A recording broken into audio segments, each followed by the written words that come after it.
فيها من كتر الحكي الحكيو صاير بحنا يربح شو أعمل اللي شو قلبي معلق فيها من كتر الحكي الحكيو. Assalamualaikum warahmatullahi wabarakatuh. Bismillahirrahmanirrahim. Alhamdulillahirabbil alamin. Alhamdulillahi hadana li hada wa ma kunna linahdi laula an hadana Allah. Wassalatu wassalamu ala asrofil anbiya'i wal mursalin sayyidina Muhammadin wa ala alihi wa sahbihi ajmain, amma ba'du. Pertama-tama, marilah kita panjatkan puja dan puji syukur kehadirat Allah Subhanahu wa taala yang mana telah memberi kita kesempatan untuk diskusi pada pagi hari ini. Kedua kalinya tidak lupa pula sholawat serta salam semoga tetap tercurah limpahkan kepada sang legendaris Islam yakni Nabi Muhammad SAW.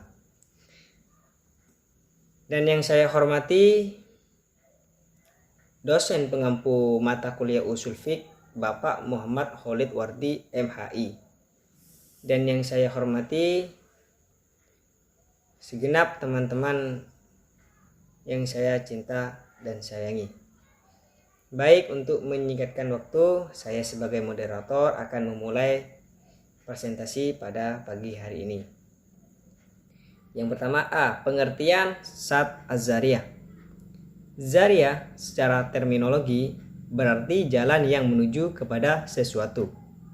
Sedangkan menurut istilah ulama usul fiqh, Zariyah adalah segala hal yang bisa mengantarkan dan menjadi jalan kepada sesuatu yang dilarang oleh syarak.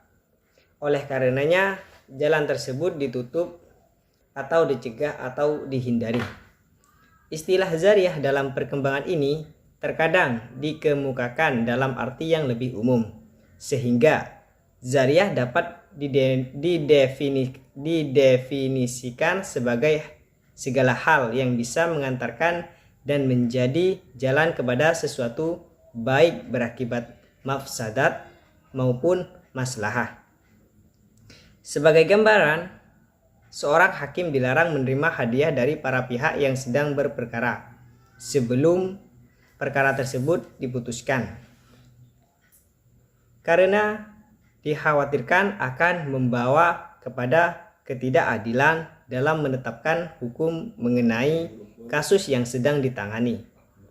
Pada dasarnya, menerima pemberian hadiah itu hukumnya boleh, akan tetapi dalam kasus ini menjadi dilarang.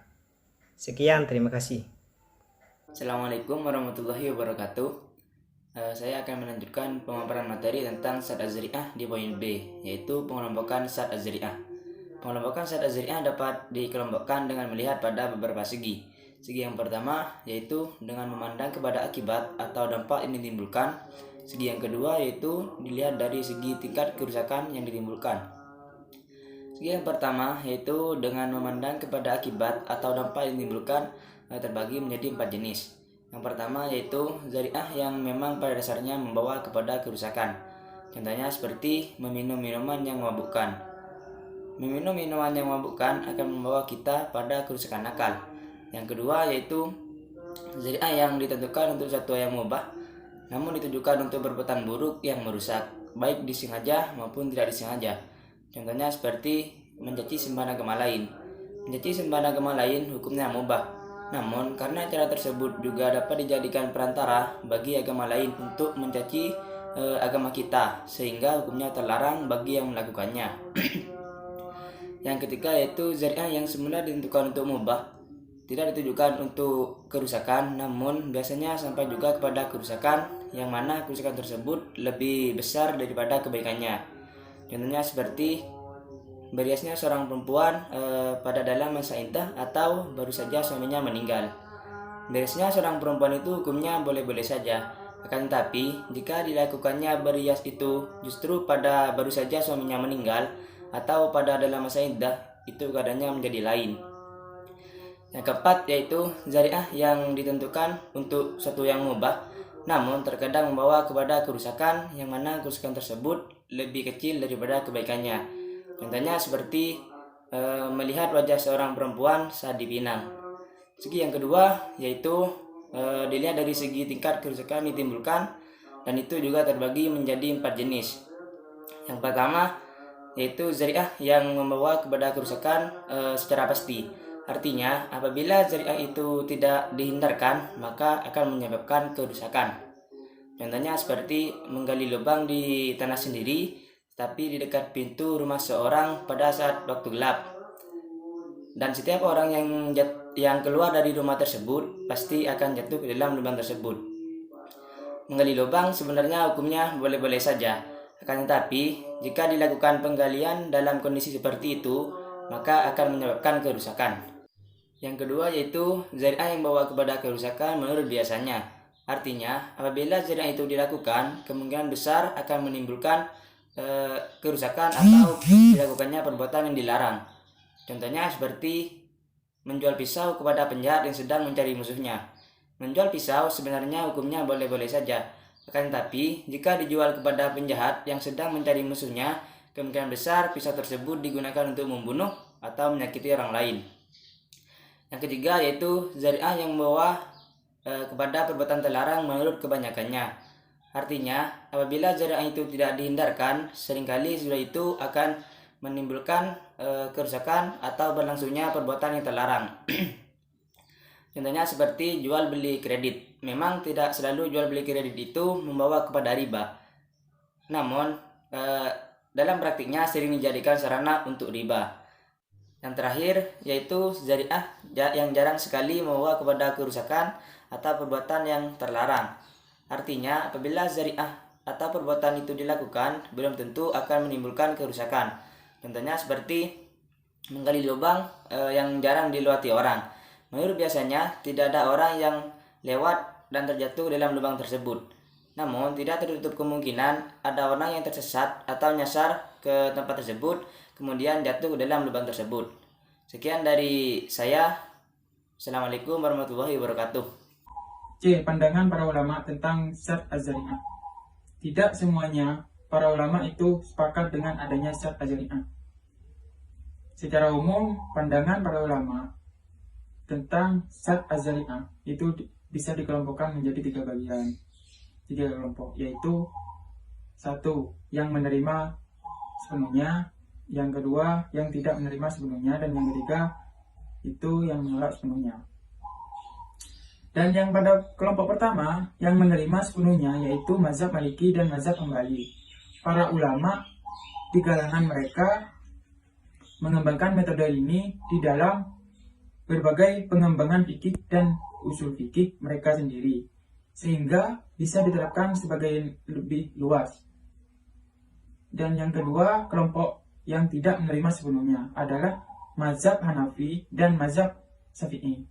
Dengan kata lain, kelompok ini menolak syad az-zari'ah sebagai metode istinbat pada kasus tertentu, namun menggunakan pada kasus-kasus yang lain. Contohnya ialah Imam Syafi'i saat melarang seorang mencegah mengalirnya air pada lingkungan persawahan atau perkebunan.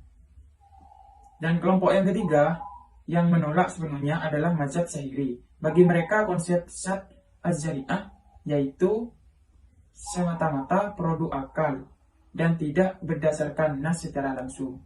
Baik, mungkin cuma itu yang bisa disampaikan ke saya. Wassalamualaikum warahmatullahi taala wabarakatuh. Baik, di sini saya akan melanjutkan dari pemateri sebelumnya. Ibnu Hazm selaku salah satu tokoh dari mazhab Zahiri dalam kitabnya yang menuliskan tentang penolakan tentang syad az-zari'ah dalam kehati-hatian dalam beragama. Syad az-zari'ah lebih ke anjuran dalam sikap masyarakat dalam menjaga kehormatan agama dan jiwa agar terhindar dari hal-hal yang dilarang oleh agama. Konsep al-zari'ah tidak bisa difungsikan sebagai boleh atau tidak bolehnya sesuatu.